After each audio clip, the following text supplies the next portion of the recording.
자, 오늘 이제 제 8번째 계명, 도둑질하지 말라, 이런 제목으로 이제 오늘 살펴보고자 합니다. 지난번에 저희가 이제 본 것이 7번째 계명, 간음하지 말라, 그런 내용이었습니다.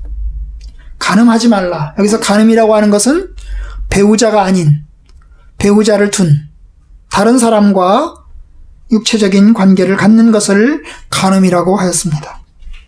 그런데 사무엘 루터포드 목사님은 이것을 단지 육체적인 간음이 아니라 소위 생각의 간음까지도 살펴보았습니다. 그래서 내적인 어떤 욕망도 이제 간음에다가 포함을 시켰습니다. 단지 잠자는 것만이 아니라 폭식하고 술 취하고 더러운 말을 하고 그리고 더러운 눈길을 보내는 것도 다 하였습니다. 마음에 음욕을 품고 쳐다보는 자는 마음에 이미 간음하였다 그랬잖아요. 그죠? 예수님의 말씀처럼. 그렇기 때문에 마음의 간음도 성경은 이야기를 하고 있습니다. 이 간음의 문제는 육체의 어떤 정욕에 관한 문제를 해결하는 길은 결혼이라고 그랬죠. 그죠? 결혼이라고 그랬습니다. 한 남자가 한 여자가 결혼하고 결혼한 배우자에게 성적인 관계를 통해서 최선을 다하는 것, 그것이 서로에 대해서 죄의 길을 막는 것입니다. 결혼한 배우자에게 최선을 다함으로 해서 탈선을 막고 또 간음을 막고 또 육체의 정욕을 제어할 수 있는 것입니다. 물론 결혼하지 않고 독신으로 살면서 욕망조차 없으면 얼마나 좋겠습니까? 그러나 우리 인간이 얼마나 우리가 약하기 때문에 결국 배우자를 두고 결혼해야 되는 것입니다. 바로 그것을 이제 루터포드 목사님의 요리문답에서 그리고 성경에서 우리가 지난 시간에 오늘 보았습니다. 오늘 이제 우리가 볼 것이 8번째 계명, 도둑질하지 말라입니다. 여러분, 도둑질이라고 하는 것은 국어사전에 보면 내 소유가 아닌 다른 사람의 소유를 다른 사람 모르게 훔치거나 알게 빼앗는 것을 이야기합니다. 자, 여기에 이제 다른 사람의 소유라고 하는 것이 있는 거예요. 내 것이 아닌 다른 사람의 것을 모르게, 그 사람이 모르게, 주인이 모르게, 그 말입니다. 주인이 모르게 훔치거나 주인이 아는 가운데서 강제로 빼앗는 것이 도둑질이라고 하는 것입니다. 바로 여기서 이제 우리가 생각해야 될 것이 몇 가지가 있는데요. 우선 여기 소유라고 하는 부분을 생각해 봅시다. 내 소유, 다른 사람의 소유를 구분합니다. 소유권의 원칙이죠. 그죠? 성경은 공산주의가 아닙니다. 모든 물건을 모든 사람이 같이 쓰는 게 아닙니다. 물론 물건을 같이 쓰는 것들도 있습니다. 예를 들면 공기라든지 햇빛이라든지 이런 것은 같이 씁니다. 심지어 성경은 땅도 하나님의 것이라고 그랬습니다. 공기와 햇빛은 물론 하거니와 땅도 하나님의 것이라고 그랬어요. 그래서 구약 성경에 의하면 땅에 대한 소유권 절대의 원칙은 인정하지 않았습니다. 우리나라는 땅에 대한 소유권을 개인의 소유를 인정합니다. 개인 소유의 절대성을 인정합니다. 그죠? 그죠? 절대성을 인정합니다. 땅에 대해서. 그러나 성경의 원칙은 땅에 대해서는 그 땅은 하나님의 것으로 임시 맡겨주고 그 집안에 맡겨주고 그 집안이 관리하도록 그렇게 하고 있습니다. 모든 것을 공동소유로 하는 게 아니고 하나님의 것을 임시적으로 맡겨주고 공기라든지 햇빛이라든지 이런 것은 맡겨줄 수 없는 거죠. 그건 공동으로 누릴 수밖에 없습니다. 그죠? 공동으로 누릴 수밖에 없는데 이 땅에 대해서는 또 다른 원칙, 하나님의 것인데 개인에게 임시로 맡겨주고 그리고 그 개인이 임시로 관리하도록 그렇게 하고 있습니다. 만약에 공동소유라면 도둑질이 있겠어요? 없죠. 그죠? 공동소유라면 도둑질이 없습니다. 왜냐? 다 네 거고 네 거가 내 거고 내 거가 네 건데 거기서 훔쳐가는 게 어디 있겠어요? 그죠? 그러니까 공동 소유는 도둑질이 없습니다. 그러면 개인 소유는 도둑질이 있는 것입니다. 개인에게 맡겨준 것에 대해서는. 그럼 땅은 하나님의 것인데 임시로 맡겨줬어요. 임시로 맡겨줬습니다. 그 집안에 맡겨줬습니다. 그러면 도둑질이 있겠어요? 있죠. 왜냐하면 임시로 맡겨준 거지만 그 사람에게 맡긴 거잖아요. 그죠? 그 사람이 맡긴 거잖아요. 그렇기 때문에 땅에 대한 도둑질이 있습니다. 그래서 성경은 땅에 대해서 도둑질하지 말 것을 이야기합니다. 어떻게 해요? 다른 사람의 땅에다가 지분을 이제 할 때요, 표시를 하잖아요. 그죠? 여기까지가 내 땅. 여기서부터 네 땅. 이렇게 구분하잖아요. 그죠? 그런데 이걸 지계표라고 합니다. 지계표. 땅의 경계를 구분하는 돌. 표시. 그런데 이 지계표를 옮기지 말라는 것입니다. 지계표를 내 땅을 넓히기 위해서 그 지계표의 돌을 옮겨서 다른 지역으로 옮기지 마라 그 말입니다. 그죠? 이건 도둑질이죠. 도둑질이라는 거예요. 그래서 성경은 땅은 맡겨놨어요. 그러면 내가 돈이 없어서 내게 맡겨준 땅을 돈이 없으니까 그 돈을 융통하기 위해서 그 땅을 다른 사람에게 팔았습니다. 그럼 어떻게 하죠? 성경은 50년이 지나면 원주인에게 원래 맡겨준 사람에게 다시 되돌리도록 명령하고 있습니다. 다시 되돌리도록. 그 사람이 빚을 못 갚았다 하더라도 그 사람이 빚을 다 못 갚았다 하더라도 원래 주인에게 그 땅은 넘겨주도록 이야기합니다. 결국 성경은 동산과 부동산을 구분하고 있는 것입니다. 동산은 소유권의 원칙을 인정하면서도 하나님의 것임을 절대화하고 있고 그래서 사적 소유의 절대권을 인정하지 않습니다. 그러나 동산은 물건은 어떻게 하죠? 개인 소유를 인정합니다. 개인의 것입니다. 소유해서 얻은 것은 개인의 것입니다. 그걸 인정합니다.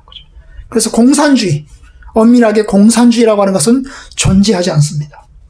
북한도 마찬가지인 것 같아요. 그죠? 북한도 공산주의라고 말은 하지만 그 사람 개인의 물건 있잖아요. 그죠? 그 집안에 있는 물건들은 그 사람의 것으로 인정하잖아요. 그죠? 인정합니다. 그런 면에서 엄밀하게 말해서 모든 소유를 모든 사람이 공동 소유하는 것은 인정하지 않습니다.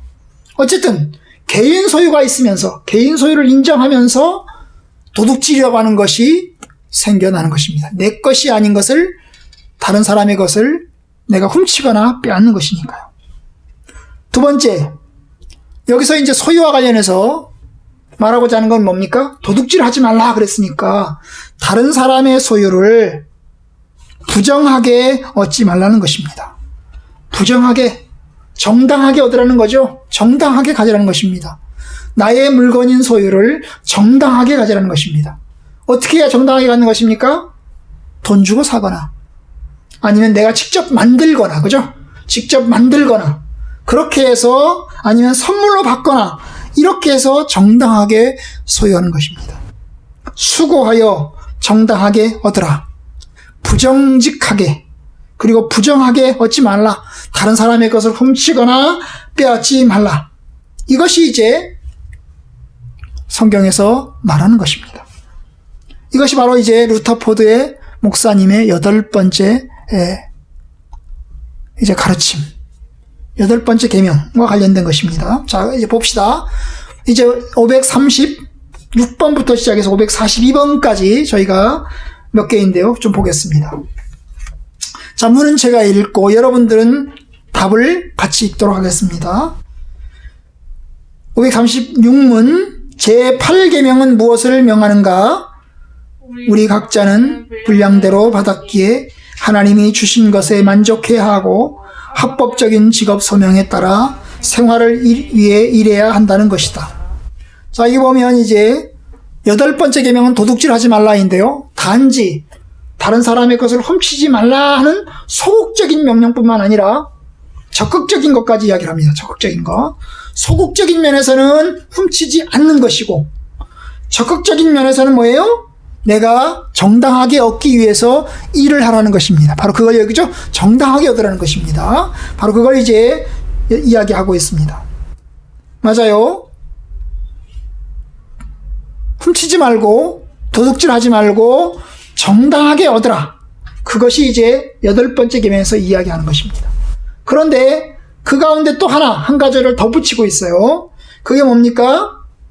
하나님이 주신 것에 만족해야 한다는 것입니다. 우리 각자는 분량대로 받았기에 하나님이 주신 것에 만족해야 된다. 하나님이 주신 것에 만족해야 된다. 적게 받았든지 많이 받았든지 하나님이 주신 것에 만족해야 한다. 각각의 분량은 달라요. 어떤 사람은 1달란트, 어떤 사람은 2달란트, 어떤 사람은 5달란트, 어떤 사람은 10달란트, 이렇게 각각 다 받았습니다. 각각 다 받았어요. 그 받은 것에 만족하고 그 받은 것에 감사하라는 것입니다. 물론 때로는 사실 저는 이 분량대로 하나님이 주신 것이 어떤 때는 불만일 때도 있어요. 왜냐하면 어떤 사람에겐 많이 주셨고 어떤 사람엔 적게 주셨는데 왜 하나님이 나에겐 적게 줬나? 똑같이 나눠주지. 똑같이 1개씩 2개씩 똑같이 나눠주지. 왜 나한테는 적게 주고 저 사람한테는 많이 줬나? 저는 그것이 불만일 때도 있습니다. 아주 불편할 때도 있어요. 그죠? 그러면 가난한 자, 부한 자 차별이 없이 어느 정도 균등하게 가져가면 괜찮을 텐데 하나님이 한 사람이 어떤 사람에게 10달란트, 어떤 사람이 2달란트, 어떤 사람 1달란트 이렇게 차별해서 주신단 말이죠. 참으로 어떤 때는 불공평한 것입니다. 불공평한 것. 그런데 여러분, 하나님의 절대 주권입니다. 저도 이 문제로 많이 생각했어요. 우리 입장에서는 하나님을 향해서 왜 이렇게 불공평하시냐고, 왜 나한테는 1달란트만 주셨냐고, 왜 나에게 이렇게 조금 주셨냐고 하나님한테 제가 원망도 하고 불평도 했습니다. 그것도 가능해요. 불평하고 원망할 수 있습니다. 그렇죠? 그건 우리 자유니까요. 우리 피조물 된 우리가 원망할 수 있어요. 그런데 여러분, 주시는 건 하나님 자유세요. 어떤 사람에게 10달란트, 어떤 사람에게 2달란트, 어떤 사람에게 1달란트 각각 다르게 주신 것은 그건 누구예요? 하나님의 자유세요. 하나님의 자유. 하나님이 어떤 사람은 금그릇으로, 어떤 사람은 나무그릇으로, 어떤 사람은 질그릇으로 만들었는데 그것도 역시 하나님의 자유세요. 하나님의 자유예요. 우리가 하나님의 자유에 대해서 이러쿵저러쿵 또 따져봐야 우리 입만 아프고 그렇다고 달라지는 건 없어요. 그래서 제가 최근에 이제 하나님 앞에 가지게 된 생각이 원망도 하지만 하나님 앞에 받아들여야 되겠다. 하나님께 감사하는 마음 가져야 되겠다. 이런 생각을 저도 최근에서야 갖게 됐습니다. 참 여러 날 동안 이 문제로 힘들고 어려운 시간들을 보내는데요. 하나님이 내게 주신 것 내가 감사함으로 받아야 되겠다.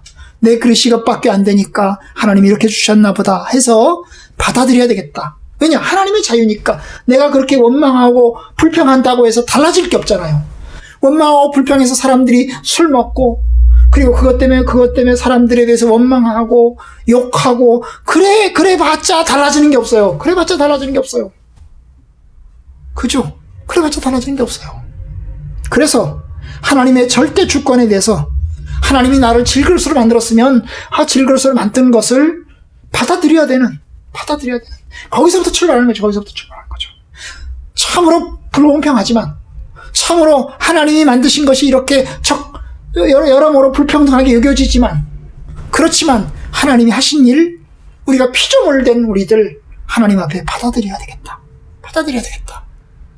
그리고 그것에 대해서 만족하고 감사해야겠다. 그게 우리의 평안과 우리의 기쁨을 지키는 길입니다. 거기서부터 출발해야 합니다. 하나님이 주신 것에 만족해야 합니다. 하나님이 주신 것을 넘어서면 그것보다 더 가지려고 하면 여러분 욕심을 가지게 됩니다. 그런데 놀라운 사실은요. 가난한 사람만 욕심 있는 게 아니에요. 가난한 사람만 욕심 있는 게 아니에요. 부자들도 욕심이 있어요. 부자들은 만족할 것 같은데 이 정도면 감사하다. 이 정도면 기쁘다. 할 것 같은데 절대로 만족하지 못합니다. 더 큰 걸 바라봐요. 내가 10개가 있으면 그 10개를 주신 것을 감사하지 않고 20개를 가진 사람을 바라보고 나는 왜 20개를 안 가졌나 이런단 말입니다. 여러분 예수님이 하신 말씀 중에 선지자가 한 이야기 중에 이런 이야기가 나와요. 여러분 아합 왕과 이 나봇의 포도원에 대한 이야기가 구약성경에 나옵니다. 이 아합 왕이 뭡니까? 보니까 나봇이라는 사람이 가진 포도원이 좀 더 아름다워 보였던 것입니다. 그걸 갖고 싶은 거예요. 그래서 나봇이라는 사람에게 찾아가서 말합니다. 네 포도원을 나에게 팔아라. 내가 돈 치러주겠다. 근데 이 나봇이라는 사람이 포도는 안 팔겠대요. 포도는 안 팔겠대요. 그것 때문에 마음이 속상했어요. 속상해가지고 근심하니까 이 아합의 부인 이세벨이 어떻게 합니까? 어떻게 해요? 나봇을 죽이고 그 포도원을 빼앗아 버리잖아요. 그죠? 자, 여러분, 왕이면 아합 왕이잖아요. 아합 왕인데도 불구하고 일개 다른 백성이 가진 것이 좋아 보여서 그것을 가지려고 하잖아요. 그죠? 양이 100마리 있는 사람이 양 한 마리, 다른 사람이 양 한 마리밖에 없는데 그 양 한 마리를 더 가지려고 하잖아요. 이게 인간의 욕심은 한도 끝도 없습니다. 불평하고 원망하고 더 가지려고 하면 한도 끝도 없습니다. 그래서 성경은 이야기합니다. 만족해라. 자족해라. 하나님이 주신 것에 만족하라. 여러분, 가난한 사람이었던 사도 바울. 여러분, 사도 바울은 부자가 아니었어요. 그는 젊었을 때는 부자였지만 예수 그리스도를 믿은 다음부터 그는 가난한 전도자의 길을 걸어갔습니다. 그죠? 가난한 전도자의 길을 걸어갔어요. 그리고 자기 손으로 일하면서 또 전도 활동을 감당해 나갔어요. 많이 부족했고, 그래서 어떤 때는 배가 고팠고, 어떤 때는 잠자리가 제대로 없어가지고 아무 데서나 잠을 잘 수밖에 없었습니다. 그런데 그 속에서 하나님께 감사하고 하나님께 자족하였습니다. 여러분, 우리 역시 하나님께서 주신 것에 자족하고 감사해야 합니다.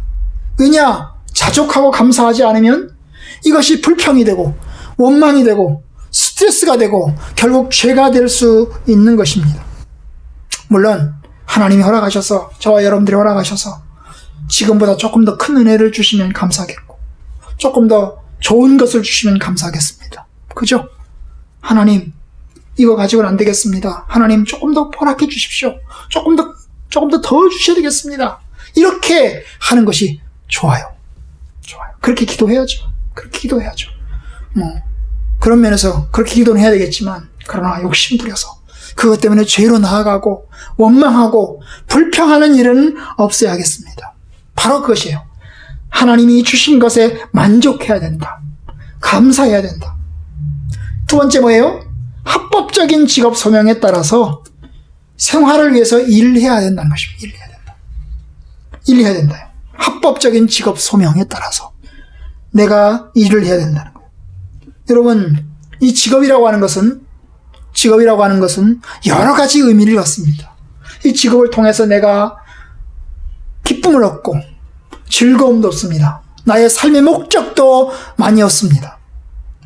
그런데 여러분, 생계의 수단이기도 합니다. 하나님의 뜻을 이루는 길이기도 하고 또 생계의 수단이기도 합니다. 가장 좁게는 생계를 이루는 수단이죠. 그죠? 우리 가족의, 나의 생활을 위한 경제적인 수단이 바로 직업입니다. 노동입니다. 그런 면에서 6일 동안 최선을 다해서 일을 해야 됩니다. 하나님께서는 6일 동안 네 모든 일을 힘써 행할 것이나 제7일은 여호와의 안식이라 했죠. 6일 동안 힘써 모든 일을 감당해야 합니다. 이것이 우리가 해야 될 몫입니다. 오늘 에베소서 4장 28절에도 보면 이렇게 합니다. 자기 손으로 수고하여 선한 일을 하라. 자기 손으로 직접 일하고, 그래서 선한 일, 선한 직업을 가져서, 좋은 직업 가져서 그걸로 생계를 삼고 열심히 일하라는 것입니다. 그런 면에서 6일 동안 최선을 다해서 일해야 됩니다. 사실 직업은 하나님께서 우리에게 주시는 하나님의 부르심입니다. 여러분, 하나님께서는 우리를 부르시는데 구원으로 부르십니다. 하나님의 자녀로 부르십니다. 그러나 동시에 우리는 두 가지 소명을 갖는 거예요. 하나는 구원으로의 부르심, 하나님의 자녀로의 부르심, 이것이 첫 번째 부르심이라면 두 번째는 뭐예요? 직업입니다. 직업으로서의 부르심, 직업 소명이라고 합니다. 직업 소명. 하나님께서 우리에게 직업으로 부르십니다. 그 직업 소명을 통해서 하나님을 섬기는 것입니다. 하나님을 섬겨요. 하나님이 주신 우리의 직업을 통해서 하나님을 섬기고, 또한 이웃에게 전도하고 이웃을 섬기는 것입니다. 직업을 가지고 우리가 생계수단으로도 사용하고 동시에 이웃을 섬기고 하나님께 영광 돌리는 그런 길로도 사용하게 되는 것입니다. 여러분, 우리 모두는 다 하나님께서 우리를 부르신 부르심에 다 순종하고 열심히 일을 해야 됩니다. 그러면 직업은 바꿀 수 있을까요? 직업에 소명이 있다고 하면 하나님이 우리를 직업 소명으로 불러서요. 하나님이 직업으로 우리를 부르십니다. 그러면 부르면 직업은 바꿀 수 있을까요? 없을까요? 여러분, 직업은 바꿀 수 있어요. 하나님을 섬기는 데 있어서 직업은 바꿀 수 있습니다. 꼭 그 직업 가지면 죽을 때까지 그 직업 가지고 살아서 섬겨야 된다. 그걸 이야기하진 않아요. 한 가지 직업만 계속 가져야 된다. 그것만 말하진 않아요. 직업은 바꿀 수 있습니다. 한 직장에서 계속해서 그 직장에만 계속해서 있어야 되는 것은 아닙니다. 직장도 바꿀 수 있습니다. 직업도 바꿀 수 있습니다. 여러분, 베드로는요, 예수님을 믿기 전에 어부였습니다. 그죠? 어부로서 생활하다가 주님께서 불렀어요. 그래서 뭐가 됐습니까? 예수님의 제자가 됐습니다. 예수님의 사역자가 되었던 것입니다. 그런 면에서 직업은 바꿀 수 있어요.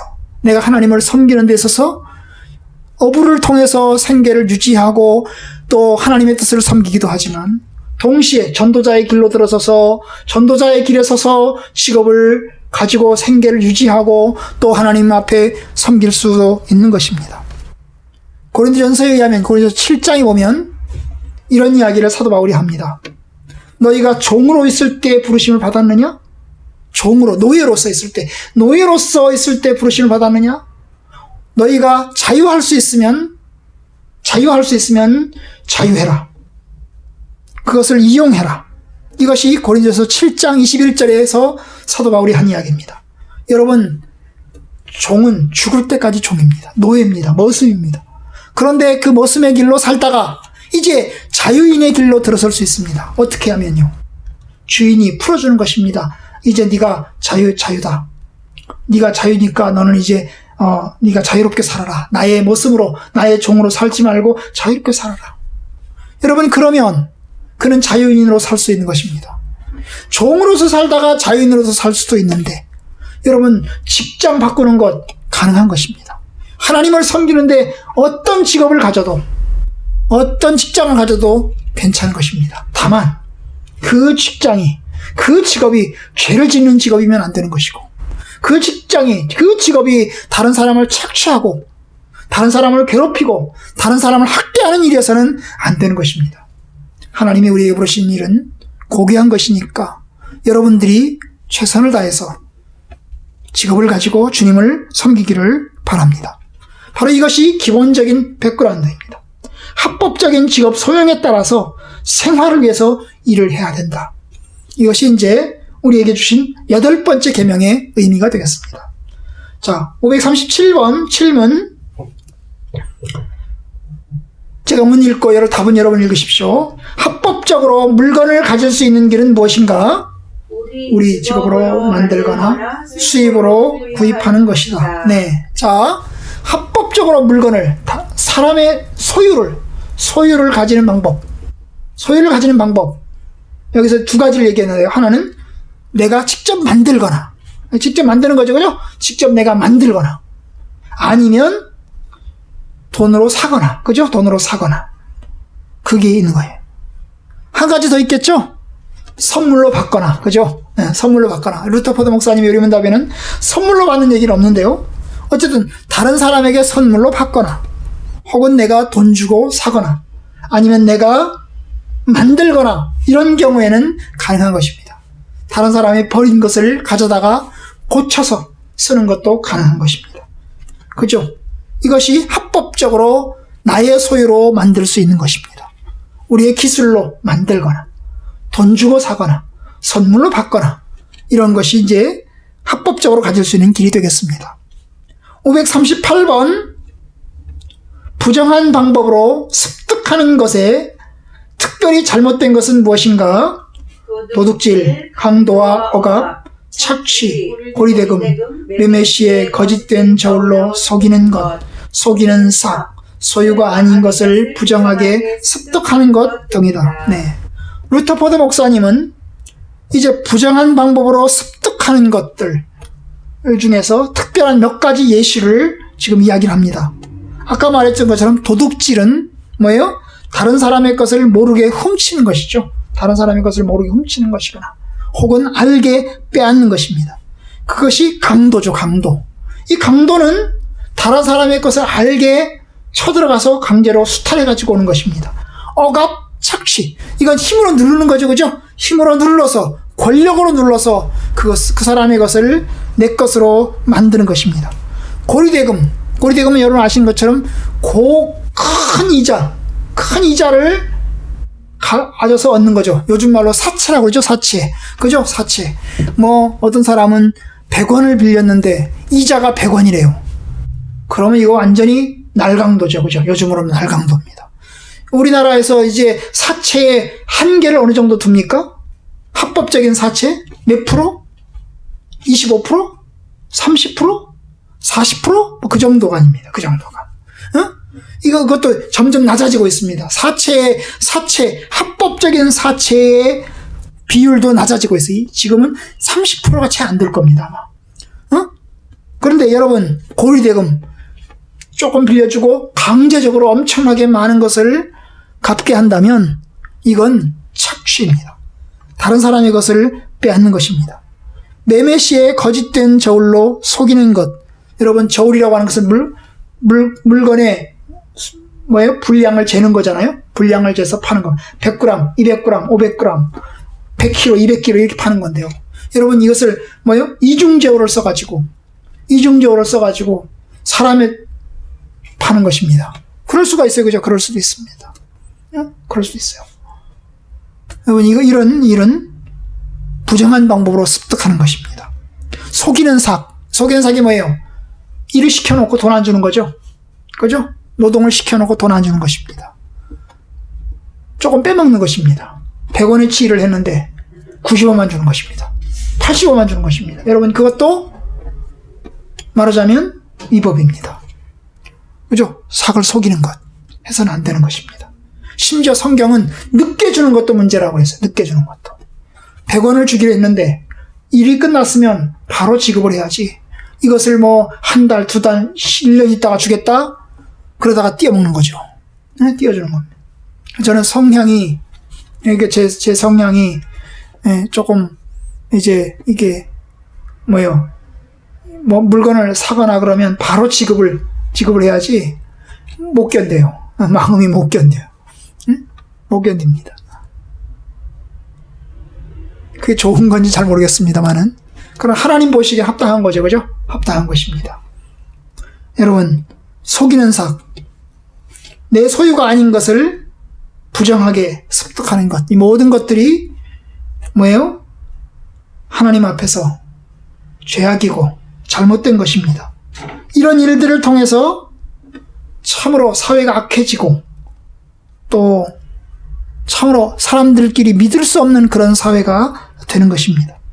예수 믿는 사람들 중에서도 이런 일을 행하는 사람들이 있습니다. 예수를 믿는 사람들이면 그런 일을 행하지 말아야 될 텐데 예수 믿는 사람들임에도 불구하고 이런 일을 행하는 사람들이 가끔씩 있습니다. 참으로 안타까운 일입니다. 하나님의 영광을 가리는 일이고 또한 다른 사람에게 전도하거나 다른 사람을 섬기는 일을 방해하는 것과 마찬가지입니다. 절대로 성도들은 그런 일이 없기를, 우리 성화학교의 성도들은 그런 일이 없기를 바랍니다. 물론 내가 여건이 안 돼서 내가 사람을 고용해서 일을 쓰는데 여건이 안 돼서 조금 어쩔 수 없이 늦출 수밖에 없는 그런 상황도 있습니다. 저도 예사랑을 하는 동안에 몇 번 그런 일을 이제 경험한 적이 있습니다. 참으로 미안하고 죄송하더라고요. 그래서 저도 같이 못 받고 그냥 다 같이 좀 늦게 지급했던 적이 있습니다만은 이건 의도치 않게 일어나는 일이죠, 그죠? 일어나는 일입니다. 그러나 계획적으로 이런 일을 해서는 절대로 안 되는 것입니다. 539번 봅시다. 539번 재산을 사용함에 필요한 덕목은 무엇인가? 검소함과 자유함이다. 자, 재산을 사용함에 있어서, 내 소유를 사용함에 있어서 이제 필요한 덕목이 뭐냐? 이거는 이제 습득하는 게 아니죠. 사용하는 거죠. 그죠? 재산을 사용하는 일에 있어서 필요한 덕목이 뭐냐? 검소함과 자유함이다. 이 두 가지를 이야기를 했어요. 그 두 가지에 대한 설명은 계속해서 설명을 합니다. 540번. 검소함은 어디에서 나타나는가? 폭식이나 술 취함, 불필요한 동맹, 게으름, 태만, 오락, 음탕한 행동을 하지 않고 하나님이 주신 것을 주의 깊게 관리하는 것에서 나타난다. 네. 검소하다는 게 뭐예요? 절약하는 거죠. 그죠? 아끼는 것입니다. 아끼는 거예요. 그죠? 하나님이 내게 주신 것을 아끼는 것입니다. 주의 깊게, 조심스럽게 관리하는 것입니다. 이것이 청지기입니다. 청지기. 하나님이 내게 맡겨주신 것을 조심스럽게 관리하는 것입니다.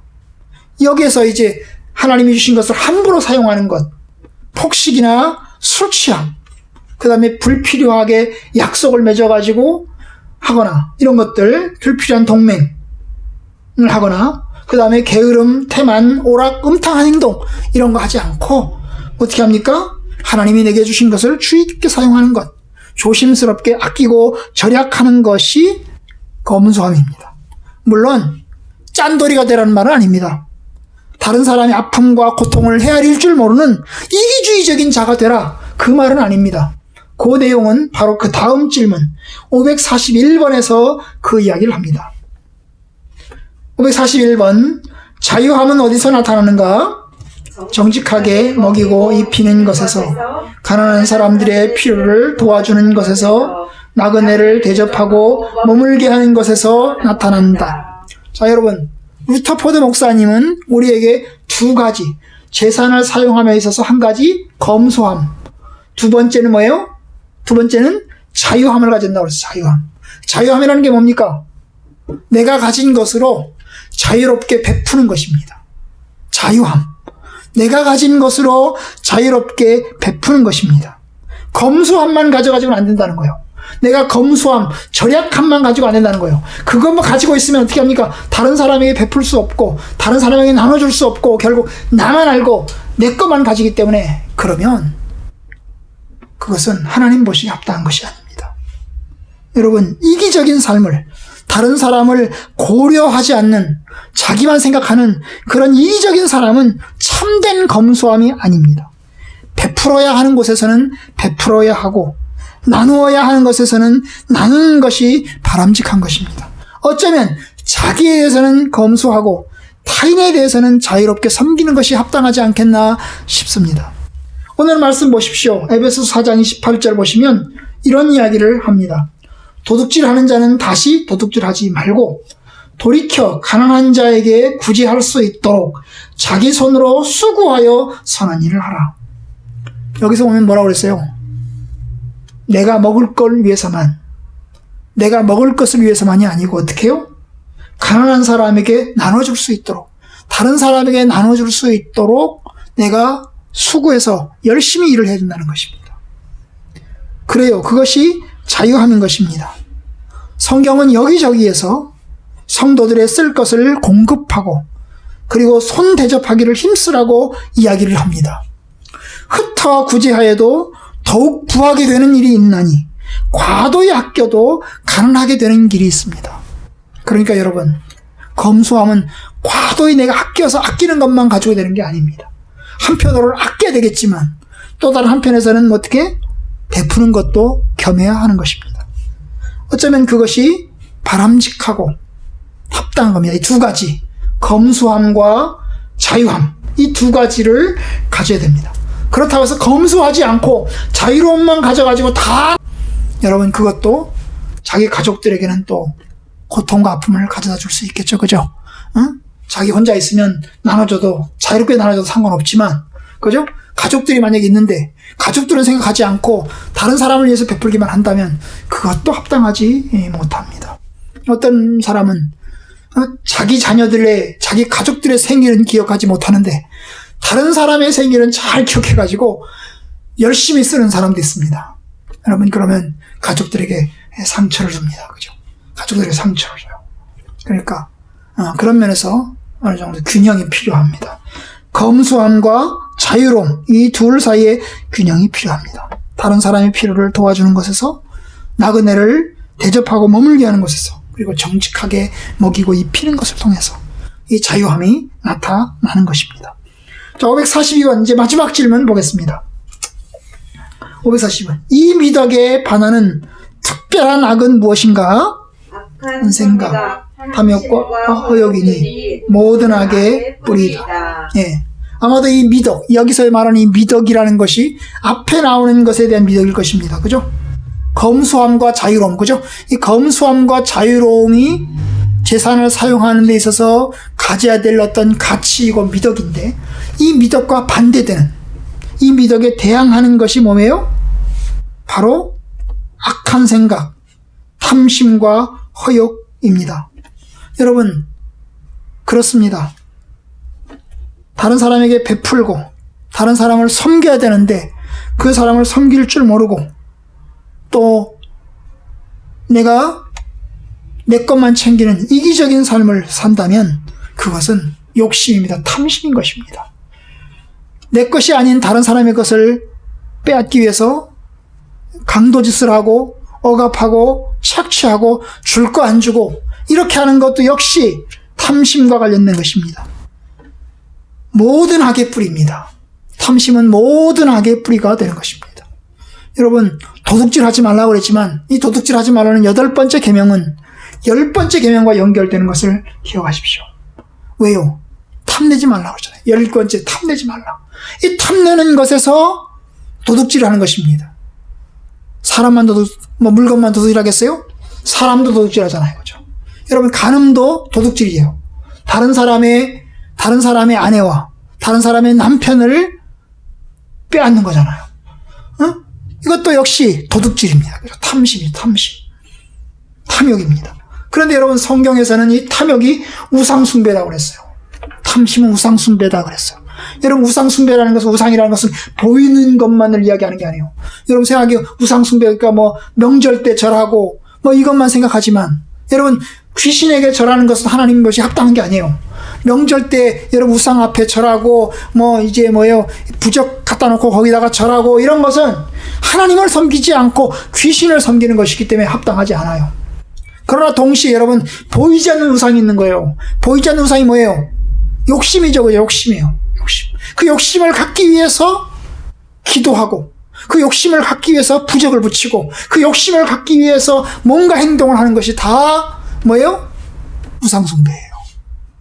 여러분, 탐심과 우상숭배가 아주 깊이 관련이 되어 있습니다. 사람이 왜 우상을 섬깁니까? 잘 되자고 섬기는 거 아니에요. 잘 되자고 섬기는 거 아니에요. 내가 잘 살아보고 싶어서, 성공하고 싶어서 우상을 섬기는 거잖아요. 그죠? 그러면 여러분, 그 성공하고 싶어서, 잘 되고 싶어서라고 하는 이 싶어서라고 하는 이것이 바로 마음속의 생각이 우상인 거예요.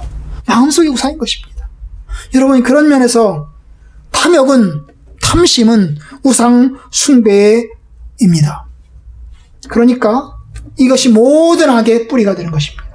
여러분, 성경에서는 생각을 굉장히 중요하게 생각을 합니다. 우리의 생각과 우리의 마음을 굉장히 중요하게 생각을 합니다. 무릇 지킬 만한 것보다 너의 마음을 지키라. 이 모든 것이 생명의 근원이 여기서 난다고 그러지 않았어요. 바로 이 마음을 지키는 거예요.